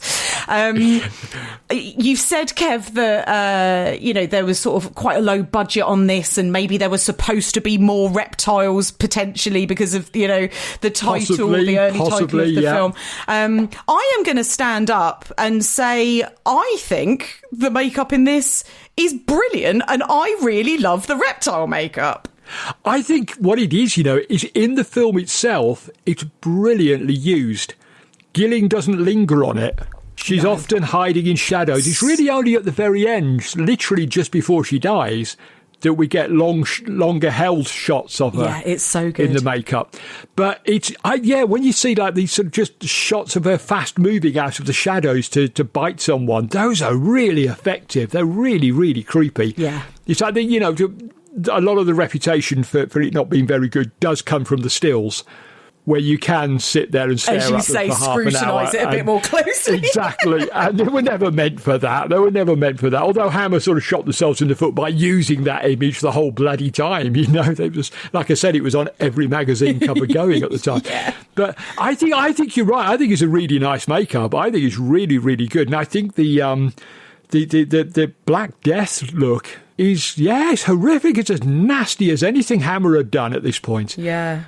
Is it Jacqueline Pearce under the makeup? It is. There's some great sort of behind-the-scenes shots of her being made up and sort of in full costume, sort of leaning up against the board because, she had to stay fairly still, having a fag break. And I think it's quite interesting. We don't actually see Jacqueline Pearce, her face, for the first half hour of the film. No.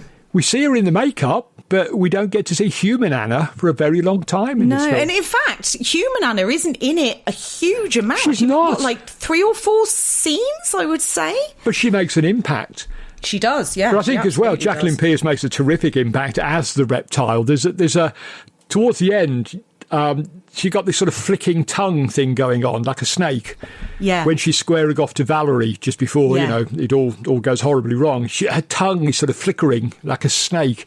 And she's got this awful hissing noise that she makes, which is quite extraordinary. I mean, so fair play to Jacqueline Pearce. She really put herself into this role. I think she did a terrific job of it. Well, she, you said earlier that with Blake Seven, she kind of really leans into the camp, and she definitely seems to be an actress who is very comfortable kind of doing the, in quotes, sort of sillier stuff, right? She doesn't seem to have too much ego about her in her performances, which is lovely. She's a very flamboyant character in real life. I got something signed by her at a film fair one time, and she was very sort of, hello, darlings, she went up to speak to her, and she absolutely lovely. And even in her later years, still stunningly gorgeous and just absolutely wonderful. Those eyes, and that was the irony of the Reptile, is they hid her eyes.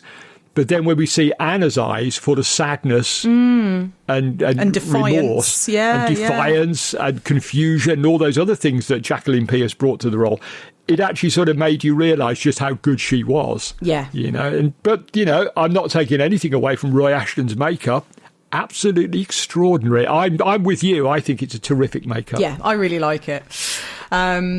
So we're quickly creeping up to time, Kev. So we should, for a film that I came in saying that I didn't, get as much out of it as I was hoping to, we've certainly had a lot to say. Mostly me interrupting you, to be fair, but go on, Absolutely not true. Yeah, it is. Let's talk about, we'll wrap things up and sort of talk about the ending. We get all of the kind of exposition, I guess, that we've talked about already. We get the reveal of, where this curse actually came from. And we get Dr. Franklin kind of tipping over. It seems like he's finally kind of, I don't know, the straw has broke his back somewhat, That's he right. sort of tips over into this madness. Poor old Harry, as you've already said, has been bitten and is kind of laid up in bed. And it's really up to Valerie and Tom to kind of... the two reluctant heroes. Yeah, absolutely. I do quickly just want to talk about this moment that Tom drugs their cocoa. Yeah. Because I mentioned this earlier as a bit of almost sort of subversion, because I thought, oh my God, wait, is Tom a bad guy? But actually he's doing it kind of to keep them safe, right? That's right. He's trying to keep Harry calm and relaxed while he's, recuperating. And he doesn't want Valerie wandering off. Yeah. Because he knows what's going to happen to her. So, he slips the medicine into her drink as well to try and slow her down. But she doesn't drink it, does she? So, we don't see her drink it, I don't think. No, she doesn't drink it. That's right. And so it doesn't work anyway. But he was doing it. A bit like Dr. Franklin, he was doing the right things for possibly the wrong reasons. Mm-hmm. He was coming from the heart. He kind of wanted to look after Valerie, but there probably was a better way to do it than that, than drugging the poor girl, you know. It's just like, yeah, it's a bit creepy, that, Tom, but there you go. Like any sensible woman, don't drink a drink a man hands you. Absolutely right. Absolutely spot on. Good advice for anyone, that, yes. And the reptile, Anna as the reptile, obviously you get this kind of big showdown in the house. She comes forwards to get Valerie, and so she's bitten her dad, and then she comes at Valerie. Tom and Harry kind of come to the rescue. They break the window, and this, I thought, was a little underwhelming with the reptile's death, with Anna's death, her demise, because essentially she just sort of says it's cold because they've broken the window, and I guess the draft comes in, and she sort of gets too chilly and faints. And I don't know, I thought I was expecting something a little more dramatic. One thing I would say which may swing the film in your favour, I think that's the only time Anna does know she's the reptile. Oh. The reptile doesn't speak. The cold comes in, the reptile is then reacting to the cold, perhaps going to sleep, and it leaves her enough for Anna to go, I'm cold. Oh. And that's Anna surfacing for a split second right at the end. And probably the only time in the film she does realise what's happening to her. Wow, yeah. I completely hadn't picked up on the fact that the reptile, of course, doesn't speak. Of course not. Of course, yeah. But, I mean, I get your point that, yes, she just faints. You kind of do expect a bit of a sort of a beheading or staking moment, but we are sort of robbed of that. Or at least for her to... I mean, I suppose she does perish in the flames, you know. She probably doesn't die of the draft, but she does perish in the flames. It says, a lot of reptiles will go to sleep if it gets too cold. Of course, yeah. Of course. Yeah, just to preserve energy, really. But yeah. One thing that we haven't touched upon that I just want to really quickly bring up is what role does all of Anna's kind of pets play in the film? You had these on the list of talking points you sent to me. You skipped over it. I thought, that's a shame, because my reply is basically just 2 words. Their lunch. Oh my God, really? That's what the reptile is being fed to keep it under control, because they're all things like fluffy bunny rabbits, I'm sorry, and chickens, and things that reptiles would hunt in the wild. Oh my God. So basically, that little menagerie. I mean, Anna doesn't. She say at one point, I don't know why they're caged, and that's why the whole sort of thing about sort of Kitty the cat being abducted and locked up. But she's not going to eat the kitten, surely. Anna wouldn't. The reptile would. Oh God. So basically, that's her pantry. That's where absolutely hilarious. I completely missed that. I was like, Kev's gonna say something very sort of wise and touching about how she's so lonely. They're the only companions she's got. No, they're lunch. No, they're lunch for the reptile. Anna might see them as company because, like I say, I don't think she knows she's the reptile. Sure, but they are there basically for the Malay to feed her. When she's not escaping and roaming around biting humans, she's feeding on these animals. So, yeah. Well, they're grim. I am very happy in that case to report that, bless her, Valerie, while she is escaping a burning house and a literal cursed reptile monster, takes it upon herself to at least rescue the little black kitten. That's right, yeah. Normally that sort of thing drives me mad. At the end of the Amityville Horror, after everything they've been through, they go back for the sodding dog. Now, I love dogs, but if I'd been through all of that, I'd have just gone out there, we'll get a new one, basically. We'll be all right. We'll just get a replacement. But this one, because they set her up as an animal lover. Yes, with the rabbit because trap. That's springing the trap, and sort of, she obviously falls madly in love with the little menagerie in the cages. She really loves those. That it works. It makes sense because this is Valerie, this is who she is. She loves animals. And now she's got a cute little black cat to kind of help her, you know, through the trauma of everything she's just been through. The trauma. This beautiful sort of new marriage pad that she thought that she was getting through her husband's inheritance. Well, I think it's actually their cat anyway, isn't it? Because she goes looking for a cat at one point. Oh. Their cat goes missing, and I always assumed that Kitty, the kitty cat, is their cat that the Malay has stolen from them when he's doing one of his periodic creepy staring in through the window moments. I think he caught the cat and. Well, this is another way to inflict misery upon these people, isn't it? Yeah. We're going to feed these interlopers cat to the reptile. Right, yeah. I feel what a cheery road we've gone down here. There was so much about this film, or about this chat, Kev, that you say it and I'm like, I didn't notice that. I feel like I was watching this with one eye half open. Or I could just be talking bollocks again. I mean, that is another option, to be fair. But, yeah.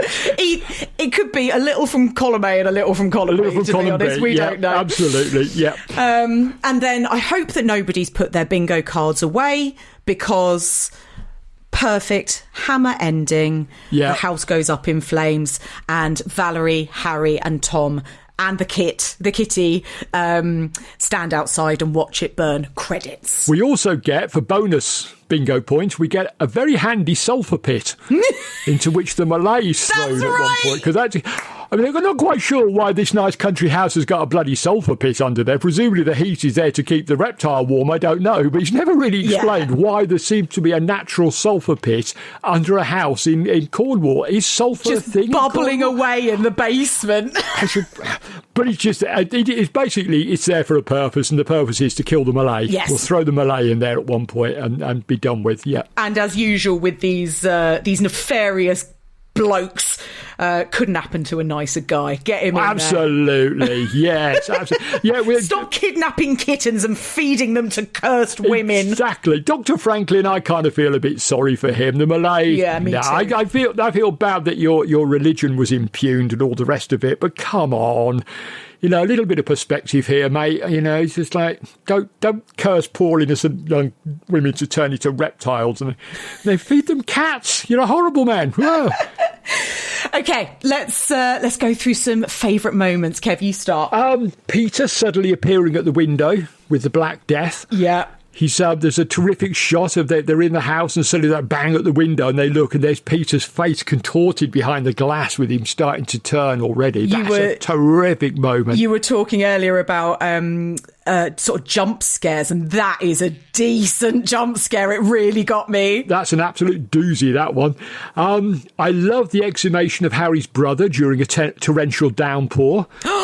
Although if you look very carefully, the shadows actually suggest that it was filmed in broad daylight. But hey, it's like there's no cloud cover there at all. They're just, for some reason, Gilling just thought, I know, this isn't a difficult enough shoot. Let's have some rain effects as well.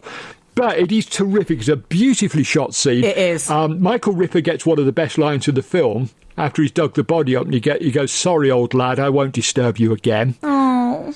Which I think sums up his character. Just a handful of words. They're beautiful. And if you think you've seen that graveyard set before, yes, you have. It was the one in the nightmare sequence in Plague of the Zombies. Yes, so and the other one I spotted was when they first arrive and come over the bridge. That's the bridge that poor, I think it's John's that's right. coffin goes over at the Plague of the Zombies. That's the one. That's the one. And the pub as well. At the pub, interior of course, the pub is recycled. Yeah. But I like the shot. There's a really creepy shot of Franklin finding Anna's shed skin on her bed. Oh, I hated that bit. It was disgusting. It's horrible, but it's so striking, isn't it? Yeah, it's just like, that's when we learn that, sort of, is it once a year she sheds her skin? Yeah. It's like, oh my God, how horrific. And finally, for bits I like a lot, and I kind of touched on this earlier, I love the props work in Tom's rooms. Yeah. All the little nautical bits and pieces, it feels properly lived in. It feels properly like this is the kind of clutter a man who has lived a life would accumulate. And there's no Mrs. Tom, by the looks of it, so there's no one there to tell him, no, take all that stuff down. He's just keeping it there, and this is like his little link with his past, and I love that. That's again the genius of Hammer, just doing something that no one was ever meant to notice, and then 60 years later someone pops up and says, "Oh, I love the way they use the props in that." That's the beauty of Hammer. It really is. And they're my favourite bits anyway. Love it. What about you? Yeah, so definitely the bit with Mad Peter up against the window. Yes. That is such a well-crafted scare. Brilliant. I really, also talking about sort of jump scare bits, I've already mentioned it, but the bit where Anna is going looking for her dad, or isn't looking for her dad, but opens the door and sees her dad and jumps. Again, really got me, and then kind of got me again because it was a sort of subversion of what you expect it to be doing. You know, you expect it to be the reptile or something, but no, it's just her dad asleep in a chair. And it was so evocative of that experience that we all have when there's somebody in a room or in a house that you don't expect to be there, and it scares the shit out of you. I've said before, the best bits of horror in any film are people or things being where they shouldn't be. Yeah. That's what makes us scared, is when you suddenly come across something that shouldn't be there. Yeah, you're just not expecting somebody to be there, and you open a door and you go, ah! You know. Ah. You bastard, you scared the life out of me, you know. That happens to me all the time, even when the postman comes and I open the door, ah! You know, oh, bloody hell, he's in. I've got to shout out the sitar playing scene. Yeah. It's so, like, I don't know. I mean, it's one of the scenes, I think, that comes up when people just talk about this. It's like, you know, I think Mike even joked to me before I watched The Reptile. He was like, well, in my humble opinion, it's the best sitar smashing scene in any horror film. And quite in touch with the times. That's quite right. in touch with the times, because the Beatles were about to head off east, weren't they, and start bringing the sitar back with them and all the rest of it. So again, Hammer... Yeah, George Harrison gets obsessed with all that, Indeed, and quite understandably so. If anybody out there wants to finance me, I'm desperate to get a sitar. I'll have to play sitting in a chair, because there's no way I'm doing that cross-leg stuff. That's going to kill me. But yeah. So again, Hammer slightly ahead of the curve there. Sitars were about to become a big deal in this country in popular music. So yeah. Is it Ravi Shankar? Ravi Shankar, famous. Yeah. And his daughter now picked up the... That's right. Gordon, she's incredible. She is incredible. She's really good. Look those up on YouTube for sure. Yeah.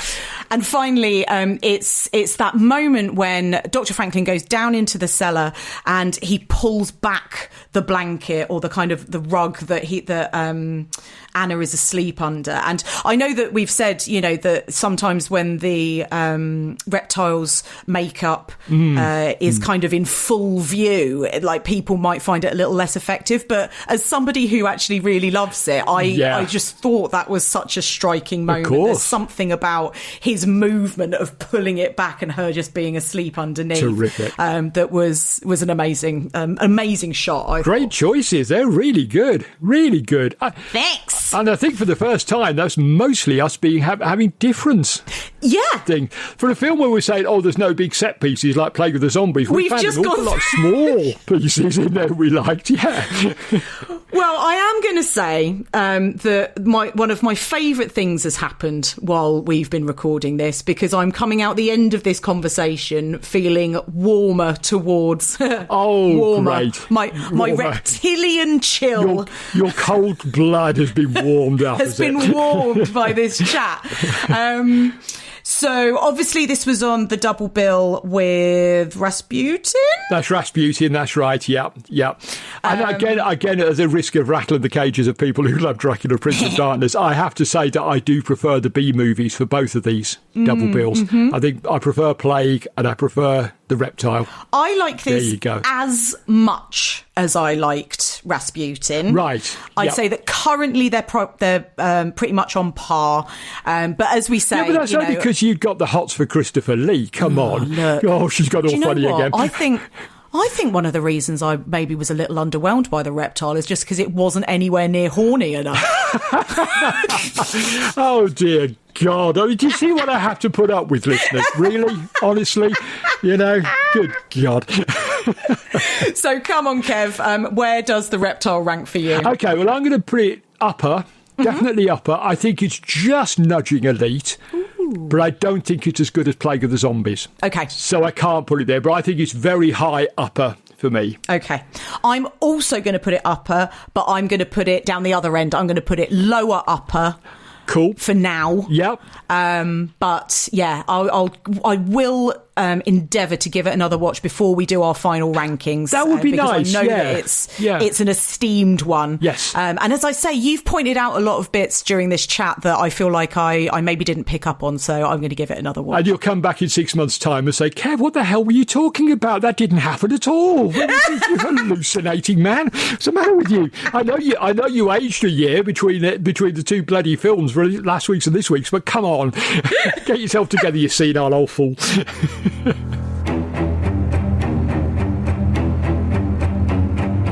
Thanks for listening to Hammer Time. Next week we'll be back with a remake of a truly classic horror film as Hammer take on the old Dark house.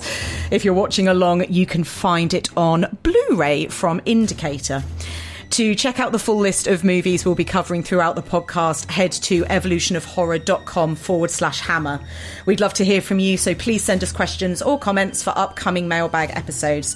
Drop us an email to hammer@evolutionofhorror.com. You can follow the Evolution of Horror Network on Instagram at EOH_network and on BlueSky at Evolution of Horror. You can follow me on Instagram and BlueSky at Bunny Darke, and on Letterboxd I'm Becky Darke. And Kev, where can people find you and your work online? I'm on BlueSky, Twitter, Facebook, Instagram and Letterboxd as EOFFTV, and that's also my main website, EOFFTV.com, and search for EOFFTV Review. Don't forget to rate and review us on your podcast app of choice. Thank you for listening. Join us again next week for another episode of Hammer Time.